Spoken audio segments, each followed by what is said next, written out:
कबीर जी ने समाज में फैली कुरीति और कुंठित हो चुकी परंपराओं के खिलाफ खुलकर आवाज उठाई। तत्कालीन समाज असत और अज्ञानता के घोर अंधकार से जूझ रहा था। उन्होंने इस गहनतम तिमिर के मध्य अपने दिव्य ज्ञान की ज्योति प्रज्वलित कर देश और समाज को नव जागृति प्रदान की। उन्होंने सत्य की महिमा को सभी प्रकार की तप साधनाओं से बढ़कर माना। एक स्थान पर सत्य के बारे में उन्होंने कहा भी है, सांच बराबर तप नहीं, झूठ बराबर पाप, जाके हृदय सांच है ताके हृदय आप।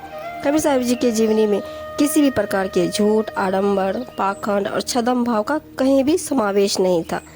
वे कृत्रिमता के विरोध थे। कृत्रिमता को माया जनित एक त्रुटि मानते थे और इस त्रुटि का निवारण सद्गुरु की भक्ति से ही संभव है, यह उनका दृढ़ विश्वास था। इस बारे में उन्होंने अपने विचार इस प्रकार प्रकट किए हैं। भूले थे संसार में माया के संग आए, सद्गुरु राह बताइया फिर मिले ताहि जाए। यह संसार जीव के लिए एक कर्म क्षेत्र है, जिसमें जो जैसा कर्म करता है उसे परमात्मा की ओर से वैसा ही फल प्राप्त होता है। अज्ञानी जीव माया मोह के वशीभूत होकर स्वयं को बनाने वाले परमात्मा को भूल जाता है। इसी से अहंकार और क्रोध की उत्पत्ति होती है। जीव को माया मोह से मुक्ति का सरल उपाय सद्गुरु ही बता सकते हैं। सद्गुरु ही जीव को भवसागर से पार उतारने का उपाय, परम आनंद प्राप्त करने और परमात्मा से मिलन की राह बता सकते हैं। कबीर जी कहते हैं, यह जग की विष की बेलरी, गुरु अमृत की खान, शीश दिए जो गुरु मिले तो भी सस्ता जान। जगदयंता के सृष्टि का सृजन अपने भक्तों के हित के लिए ही किया गया है और भगवत भक्ति से ही मोक्ष की प्राप्ति होती है।